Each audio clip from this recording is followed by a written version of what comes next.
Buenas noches, hermanos, que el Señor los bendiga. Me alegra poder saludarlos hoy miércoles, primer miércoles del mes de diciembre. Qué bendición poder estar juntos y ver que se va terminando este año y hemos estudiado la palabra del Señor todo este año los miércoles.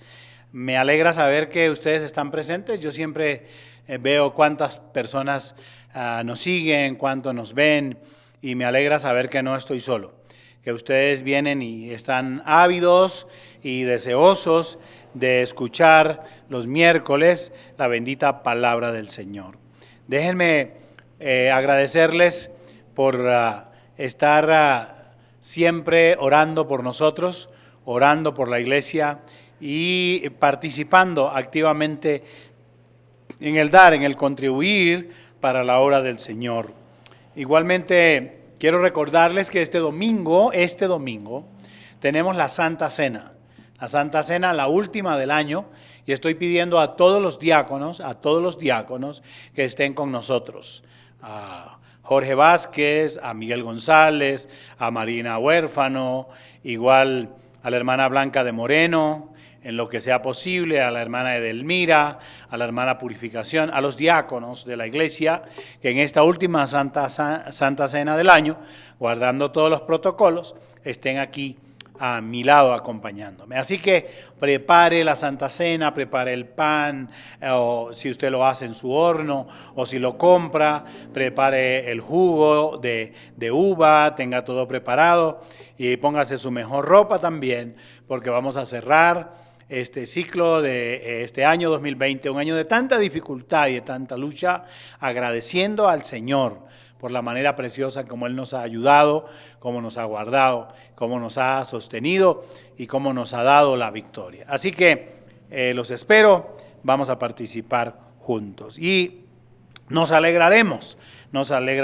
también en el Señor al poder compartir el mercado que cada uno de ustedes trae en lo que llamamos esa ofrenda de sacrificio.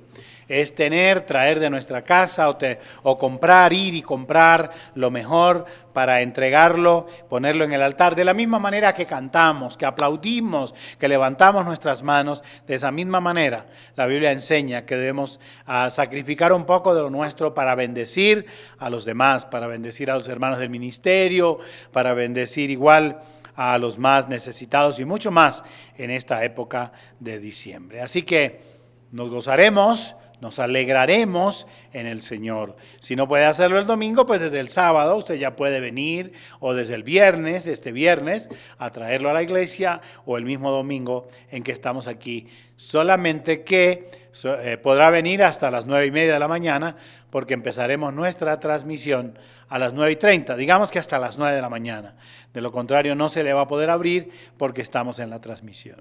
Bueno, vamos a meternos en el estudio de la Biblia. Y quiero que oremos. Vamos a orar primero, vamos a pedirle al Señor que nos guíe, que nos ayude a entender su palabra y que esta palabra también nos instruya, nos emocione, nos lleve a su presencia. Diga conmigo: Padre nuestro, te damos gracias por este día, gracias por este tiempo que podemos destinar para escuchar tu palabra, para compartir con nuestro pastor lo que tu palabra dice. Te rogamos que nos bendigas, que nos edifiques, que llenes nuestra vida de tu paz, de tu gozo, de tu esperanza. Creemos y confiamos en ti y lo pedimos, Padre, por los méritos de Cristo Jesús, Señor nuestro. Amén y amén. Bien, un poco pensando en que empezó diciembre, 1 de diciembre, ya hoy es 2 de diciembre, Y en el mes de diciembre se habla siempre de la Navidad, del nacimiento del Señor Jesús, y la gente se dedica al jolgorio y a la fiesta y a la parranda, e incluso muchos a la pernicia, y estamos en esta pandemia, estamos en un tiempo peligroso, y yo les recomiendo que procure estar en casa, que salga lo menos posible, que salga estrictamente por lo necesario. Vamos a tener seguramente muchas navidades para reunirnos con la familia y con nuestros amigos. Procure estar con los de su casa, compartir con ellos, comer con ellos, adorar al Señor con ellos, cantar, oír la palabra, verse una película cristiana, que tenga inspiración en el Señor. Procure no salir tanto a la calle, porque esa es una de las razones por las que no hemos abierto aún la iglesia, porque se está esperando un rebrote y ya lo estamos teniendo.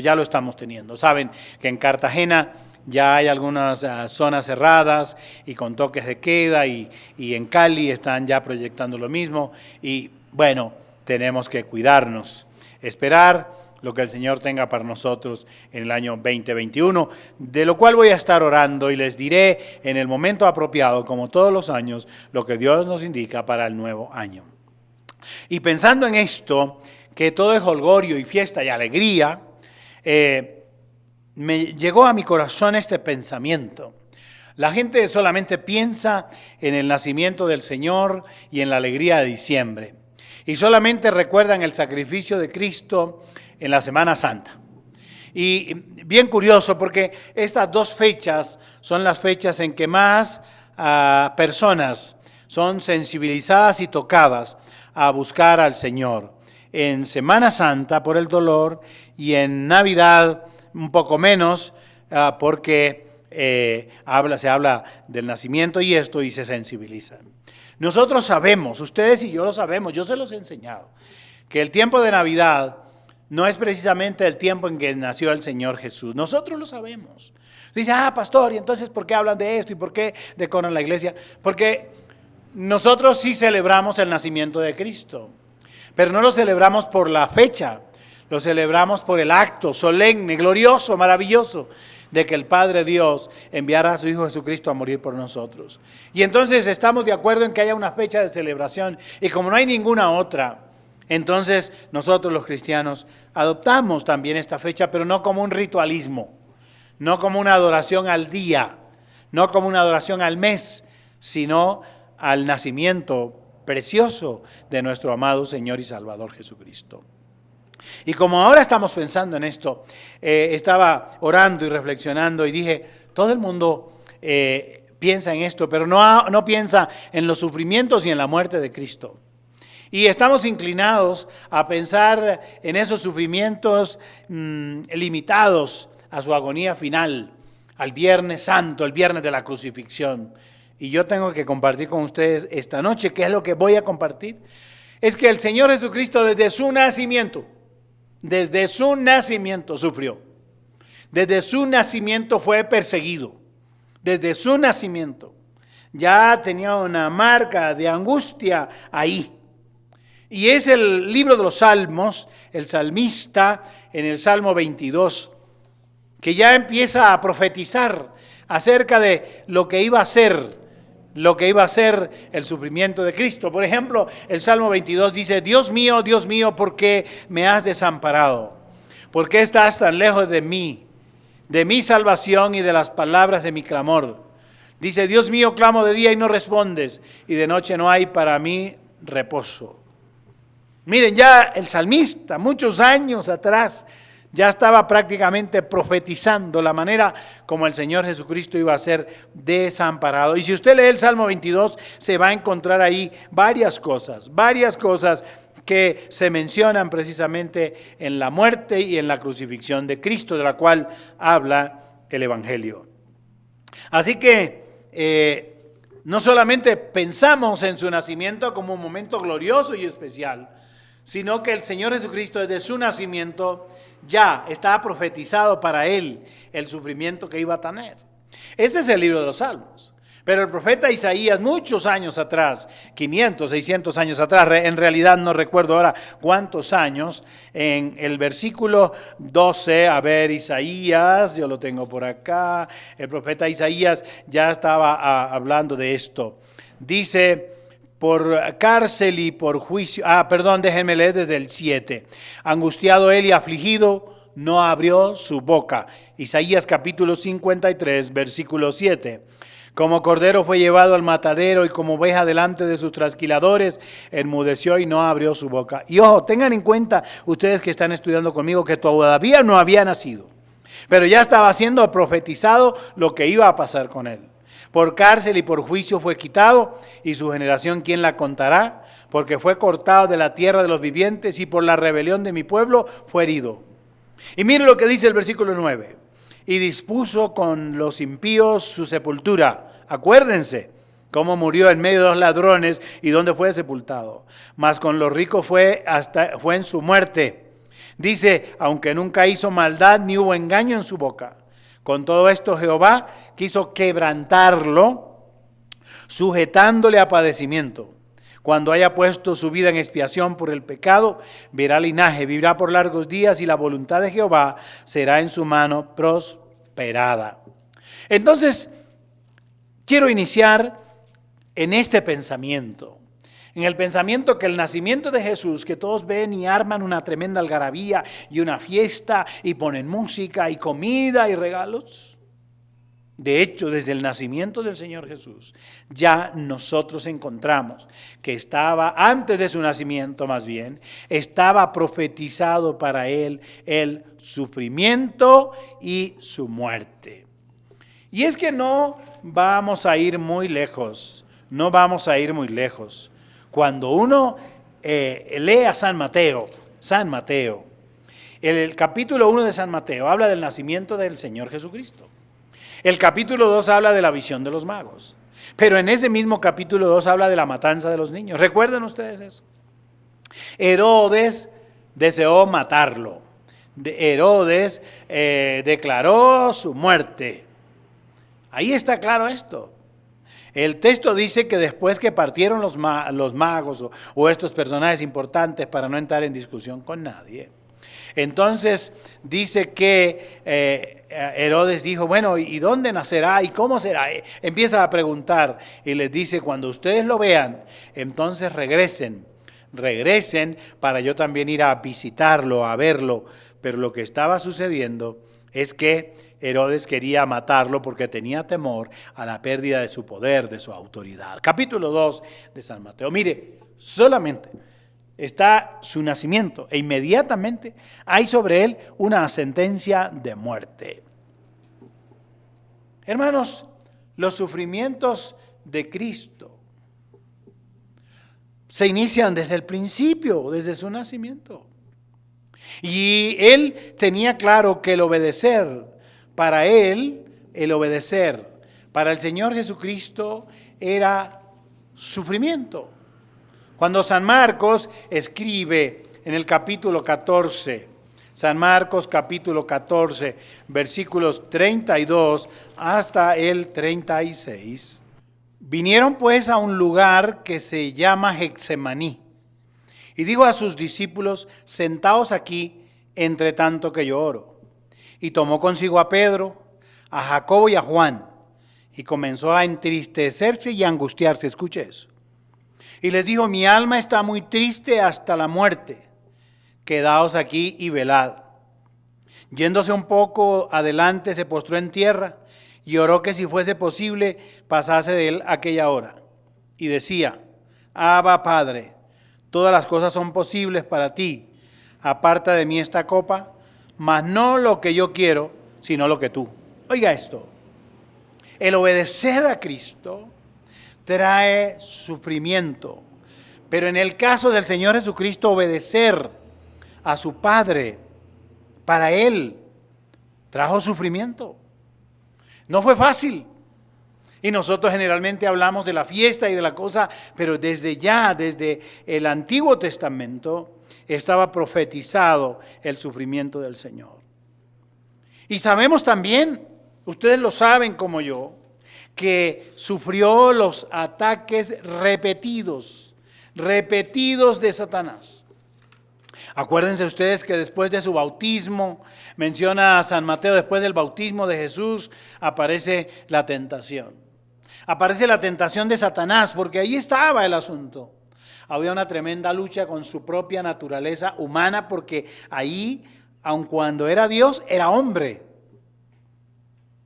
Y aquí mismo Satanás empieza a tocar esas áreas de su humanidad. Y usted no me puede decir a mí que, no, pastor, soportó porque era Dios, porque no, en este momento era hombre. Mire lo que dice el San Mateo capítulo 4, versículo 1 en adelante. Entonces Jesús fue llevado por el Espíritu al desierto para ser tentado por el diablo. Y después de haber ayunado 40 días y 40 noches, tuvo hambre. No tuvo hambre su espíritu, tuvo hambre su cuerpo. Y vino a él el tentador y le dijo: si eres hijo de Dios, di que estas piedras se conviertan en pan. Él respondió y dijo: escrito está, no solo de pan vivirá el hombre, sino de toda palabra que sale de la boca de Dios. Observen dónde lo toca. En su naturaleza humana.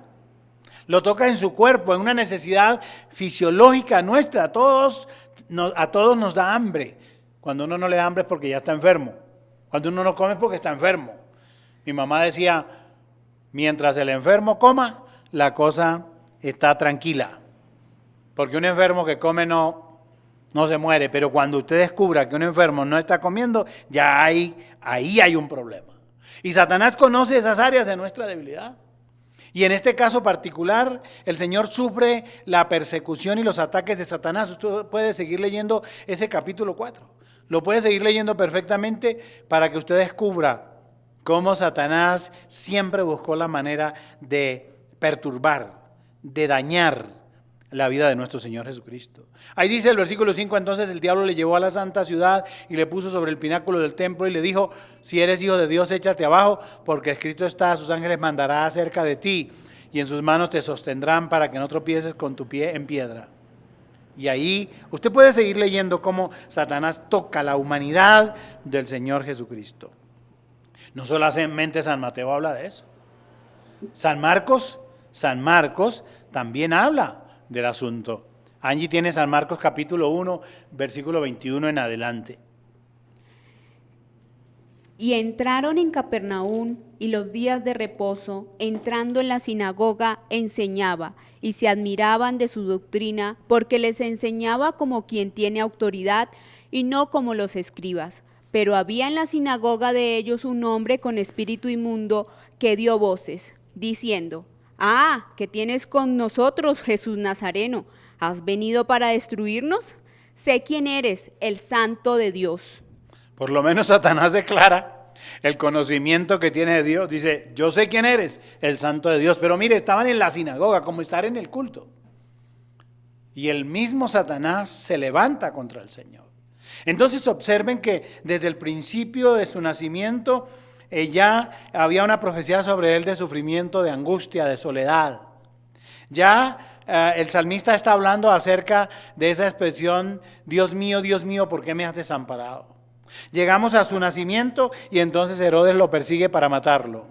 Y ahora encontramos que después de su bautismo, Satanás lo persigue también en su parte humana para acabar con él. Lo encontramos que ni siquiera en la sinagoga, en el templo, en la iglesia, podríamos decir, déjenme decir así, estaba tranquilo. Y San Juan, en el capítulo 1, versículo 11, ya no habla de Satanás. Dice: a lo suyo vino y los suyos no le recibieron. Ahí es donde nace la gran oportunidad para nosotros. Porque San Juan dice: más a todos los que le recibieron, a todos los que le recibimos, a los que creemos en su nombre, nos dio potestad de ser hechos hijos de Dios. Ahí hay una tremenda bendición para nosotros. Pero lo que quiero mostrarles a ustedes es cómo la vida del Señor Jesucristo, que en este tiempo todo el mundo la acompaña de mucha alegría, debería pensar que el nacimiento de Cristo incluyó persecución, muerte, sufrimiento, que todo el desarrollo de su vida, desde Satanás hasta su propia nación, llega un momento en que él dice: nadie es profeta en su propia tierra. Y la Biblia habla de que incluso hubo milagros que se hicieron donde él nació, pero no eran tan abundantes como los milagros que se hicieron en otros lugares, que la gente dudaba de él. Entonces, la vida del Señor Jesucristo no fue, como algunos nos la quieren mostrar, solamente una vida normal en las películas. Uno ve en las películas, no lo ve sino haciendo milagros, y sí, la multiplicación de los peces y los panes y tal, pero no hablan de su sufrimiento, ese sufrimiento que va desde antes de su nacimiento, porque está profetizado, en su nacimiento y durante todo el desarrollo. Generalmente lo que nos muestran a nosotros es la pasión y la muerte. Veamos cómo fue su muerte, cuáles son las consideraciones generales que pudiéramos tener. Primero, tenemos que decir que el Señor Jesucristo no murió por accidente. No murió porque le cayó una piedra encima o porque se hundió en una barca. No murió por accidente. Había todo un presupuesto del tipo de muerte que iba a padecer, sencillamente porque era de esa manera que Él iba a arrancar nuestras transgresiones y nuestros pecados. De ahí que cuando leímos a Isaías, miren, recuerden lo que dice: verá el fruto de la aflicción de su alma y quedará satisfecho. Por su conocimiento justificará mi siervo justo a muchos y llevará las iniquidades de ellos. Es decir, el Señor moría y vería el fruto de su aflicción, el fruto de su dolor. ¿Y qué era el fruto de su dolor? Lo que Él vería, la salvación de nosotros. Entonces no fue un accidente. El texto dice, básicamente cuando uno lee la Biblia, que el Señor Jesucristo muere en obediencia. Ya lo hemos dicho. Esa obediencia le trajo sufrimiento. Que el Señor Jesucristo sufre por amor. Claro, Él muere por nosotros, por amor. Otra consideración que pudiéramos hacer es que Él murió bajo una sentencia judicial romana. Y la sentencia judicial romana tiene una tremenda implicación. Era que desde el Antiguo Testamento la ley judía decía claramente que maldito el que moría en un madero. ¿Y a quién llevaban los romanos a la cruz? A los peores asesinos, a los peores delincuentes, eran los que iban a la cruz. De ahí que en aquel tiempo, y déjenme decir esto, de ahí que en aquel tiempo, cuando Pablo escribe por allá a los romanos y dice, porque no me avergüenzo del evangelio, porque es poder de Dios para salvación a todo aquel que cree. Y él dice al judío primeramente, después al griego. Cuando habla de esa muestra, de esa muerte, nadie, se los he dicho antes, nadie quería saber que tenía un Dios. Primero, que había muerto. Y segundo, que había muerto en una cruz. Es decir, era un Dios que no tenía todo poder porque murió. Pero adicionalmente a eso había muerto en una cruz, entonces era un delincuente. Por eso es que él dice, yo no me avergüenzo de esto. De ahí que nosotros podamos decir esta noche que él, habiendo muerto bajo una sentencia judicial romana, lo que hace es llevar maldición él para darnos vida a nosotros. Cuando Pablo escribe a los filipenses en el capítulo 2 y en el versículo 8, Angie nos va a leer esa muerte ignominiosa que el Señor Jesucristo tuvo. Y estando en la condición de hombre, se humilló a sí mismo, haciéndose obediente hasta la muerte y muerte de cruz. Oigan eso, muerte y muerte de cruz. ¿Sabía él que iba a morir de esa manera? Claro que lo sabía. ¿Lo eligió él? Sí, claro que lo eligió. Por obediencia a su Padre y por amor a nosotros. Porque ese era el cumplimiento de la palabra del Padre. Esa era la palabra de Dios. Ese tipo de sufrimiento. La pregunta también, pastor, ¿y podría haber renunciado a eso? ¿Podría no hacerlo? Claro, claro. El Padre lo elige, pero Él voluntariamente lo decide. ¿Y dónde lo decide voluntariamente? En el pasaje que leímos ahora. Cuando Él dice, Padre, si es posible, pasa de mí esta copa. Y le dice, Abba, Padre, pasa si es posible, pero que no se haga mi voluntad, sino la tuya. Es decir, que era voluntario. A voluntad de Él, Cristo murió por nosotros en la cruz. Ya hemos leído que fue contado con los transgresores. Lo tenemos aquí en Isaías.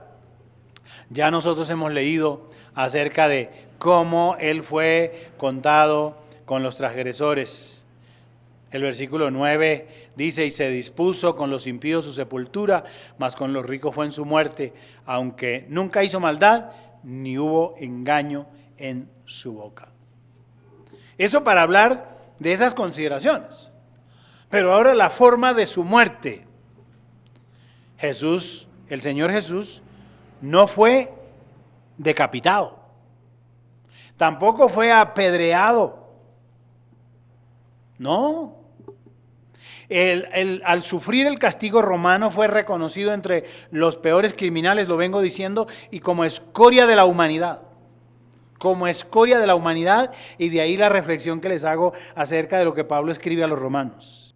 Él sufrió una muerte maldita, dando evidencia del hecho que llegó a ser maldito por nuestra causa. Y el libro de Deuteronomio, en el capítulo 21, versículo 23, habla de esto, pero Pablo lo ratifica cuando lo dice a los Gálatas. Déjenme leerles. No dejarás que su cuerpo pase la noche sobre el madero, sin falta lo enterrarás el mismo día, porque maldito por Dios es el colgado, y no contaminará su tierra que Jehová tu Dios te da por heredad. Pero más claro lo expresa San Pablo cuando escribe a los Gálatas. Él dice, Cristo nos redimió de la maldición de la ley, hecho por nosotros maldición, porque escrito está, maldito todo el que es colgado en un madero. Eso está claro para nosotros. Se hizo maldito solamente por nuestra causa. De ahí la importancia que tiene que tener para nosotros este tiempo de Navidad. Pero no solamente ver la Navidad como el nacimiento de Cristo, sino como en todo el proceso que se va sufriendo y que se va dando para llegar a morir por nosotros en la cruz. Porque algunos celebran la Navidad, simplemente celebran la Navidad por el nacimiento.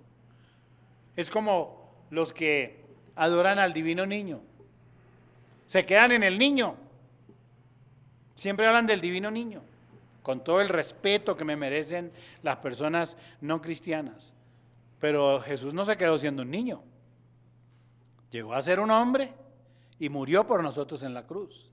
El gran valor de su nacimiento va acompañado también de todo el proceso de su vida y de su muerte, porque si no hubiera muerto por nosotros, pues nosotros no tendríamos la salvación que tenemos ahora.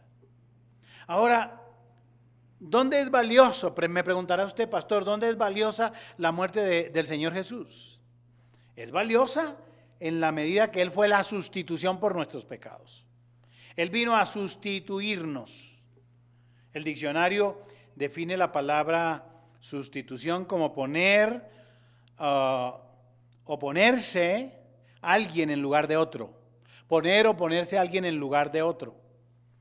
De ahí que cuando San Pablo escribe a los Corintios en la segunda epístola a los Corintios en el capítulo 5, en el versículo 21, él habla de ese Cristo sustituto, de ese que vino a reemplazarnos, a tomar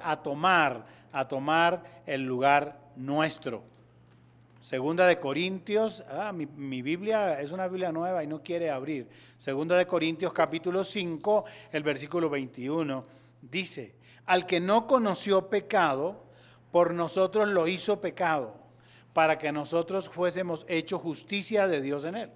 Entonces, al que no conoció pecado, se hizo pecado por nosotros, nos sustituyó a nosotros, se puso en el lugar nuestro. ¿Para qué? Para que nosotros fuésemos hechos justicia en Dios.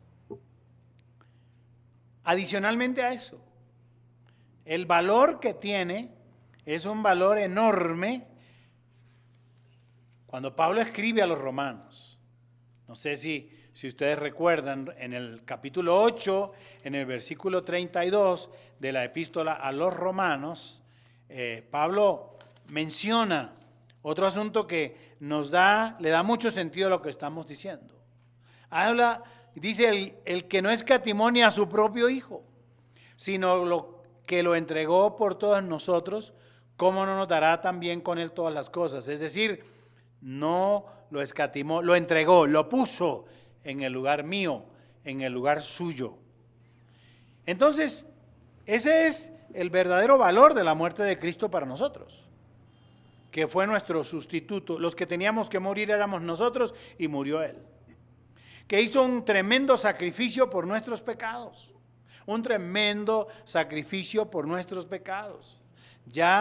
Y aún Cristo no había muerto y San Juan ya estaba hablando. Ya San Juan estaba hablando sobre esto. Cuando Juan el Bautista ve al Señor Jesús, declara sobre él. Dice, el siguiente día vio Juan a Jesús que venía a él y dijo, he aquí el Cordero de Dios que quita el pecado del mundo.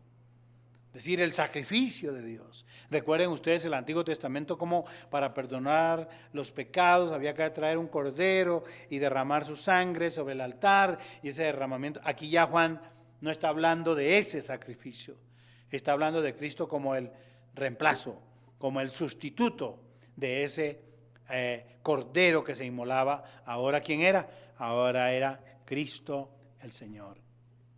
Otra cosa importante, ¿qué hace la muerte de Cristo? Reconcilia y justifica. Acuérdense que estábamos totalmente separados de Dios. ¿Por causa de qué? Pues por causa del pecado. Ahí está claro.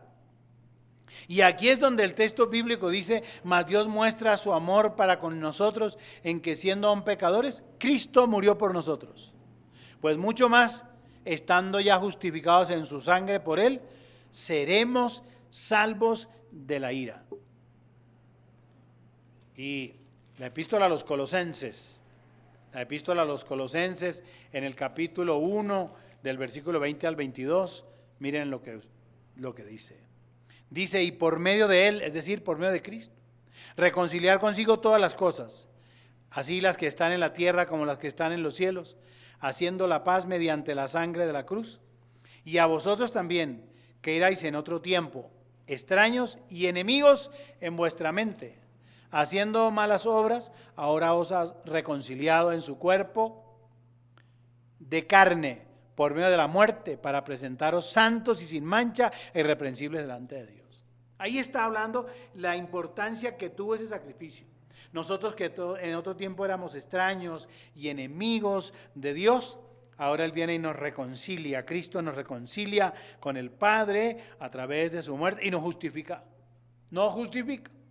El texto dice justificados pues, ¿sí? ¿Lo han leído? Justificados pues para con Dios. Dice, ¿por medio de quién? Del Señor Jesucristo. Mis hermanos, vamos terminando este tema. Él murió solo por amor. Él murió solamente por amor.